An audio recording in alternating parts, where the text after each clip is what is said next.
All right, everyone, this is Todd with True Bread. It is February 11th, 2026, here in the center of the universe, Central Virginia. Just going to take my phone out here for a test drive. It's astonishing how much the snow melted. This is almost all covered yesterday. It was definitely fully covered the day before. Now it's about 55 degrees out here right now, so glad to see it gone finally. It was quite the storm. We had 3 in a row each weekend, so hopefully this weekend it's going to warm up as well. But just going to get started with the video here.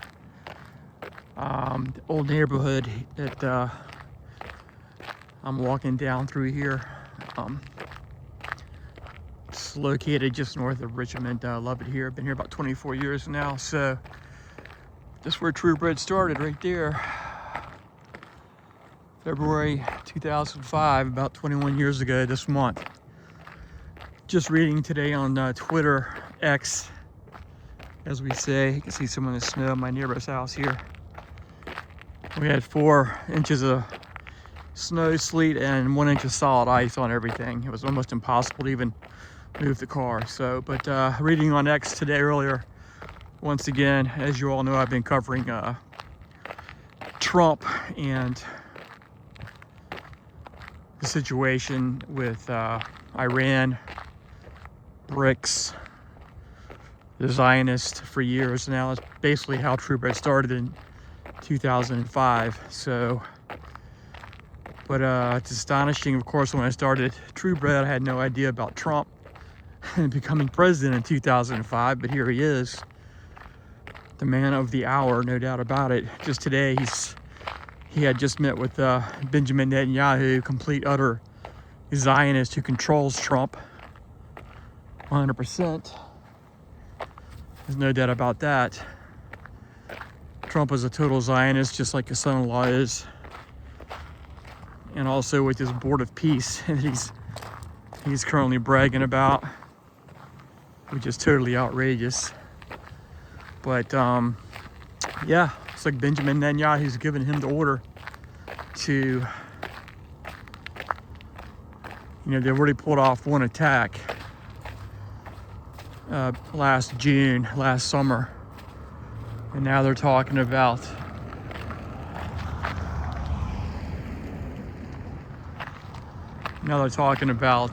of course, sorry, it's time for everyone to get home here. It's a busy street. But so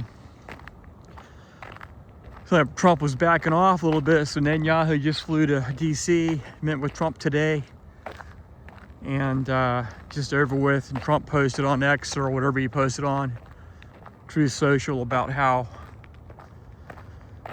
he's going to bomb Iran again and attack Iran again if they don't meet his demands about nuclear power and enrichment. And then now he's added on there, no, you can't even have any ballistic missiles. I mean, like that never came up the first time, right? The first time was just exactly like Colin Powell in the United Nations right before we attacked Iraq the first time, or the second time I should say, under Bush Jr. So, but yeah, they had to have some kind of plausible setup there with Colin Powell going into the United Nations with the fake uranium, scaring all the soccer moms in the country, so they send their kids off to turn into hamburger meat. Now we're going to be coming through with round 2 with Netanyahu. He's even threatened. This just happened. I don't know how I'm going to get this on the tape to verify it for you, because I'm just starting out editing just got a new iPhone 17, so I'm not familiar with editing these videos yet. That's one of the reasons I'm doing this today, is to learn how. But Netanyahu has hinted, well, what if a nuclear bomb went off in a United States city, implying that Iran did it? What do you think that is? That's blackmail, just like 9/11. Like I said earlier, try to get people to agree to send in their sons and daughters You terrify enough people. And I was working on 9/11 as an airline pilot, so I know a little bit about that event and what that kicked off. That actually started True Bread, but I did not know it on that date. It took me a couple of years to get the ball rolling, but I was already studying prophecy at that point in time. And I've been studying prophecy since ever I was baptized in '86, so it's a little bit of experience with it.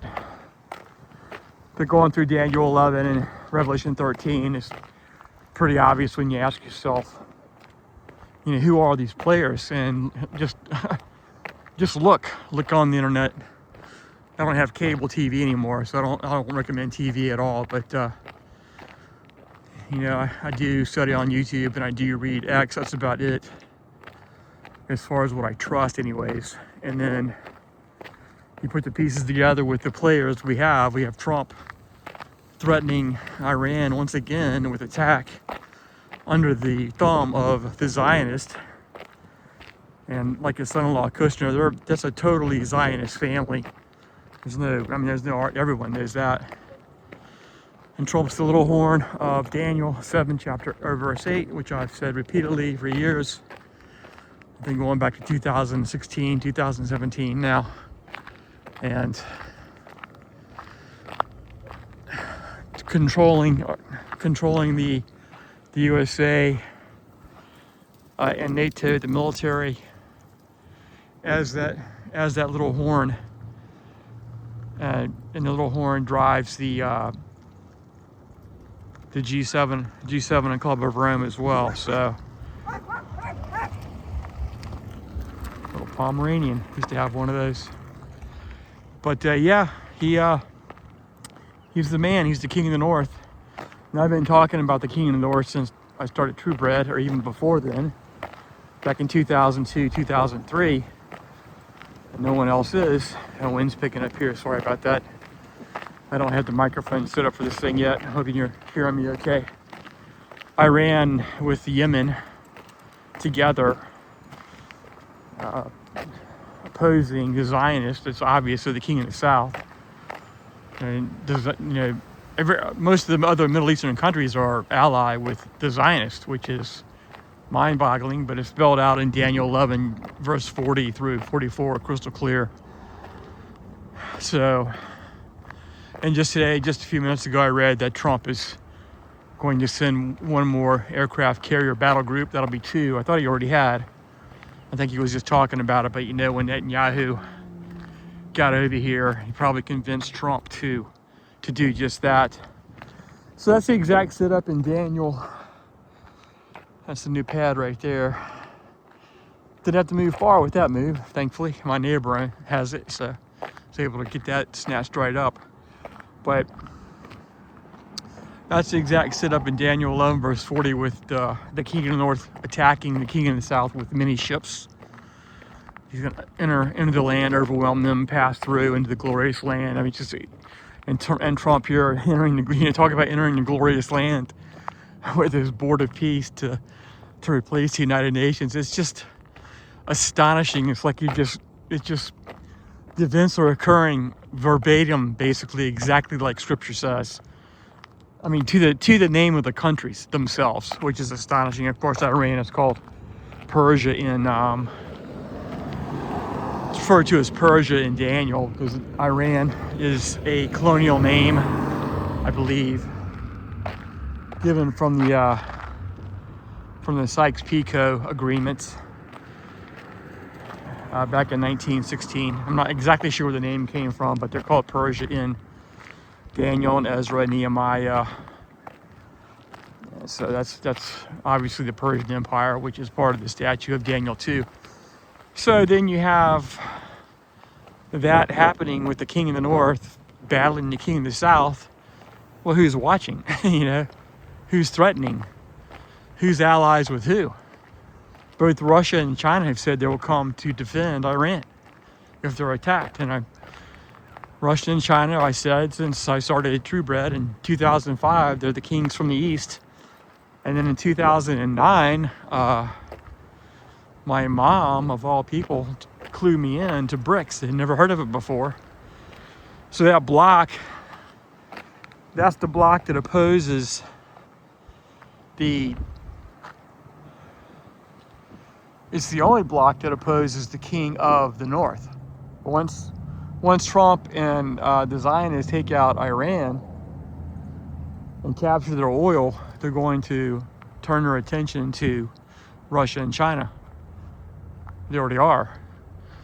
You can see that with Ukraine, and that's going to lead. That is the exact setup of Daniel 11 verse 45, and that's the exact setup of Revelation 16 verses 12 through 16. When the Euphrates dries up and the kings come down into the Jezreel Valley, and they meet at Megiddo as the staging grounds in the valley.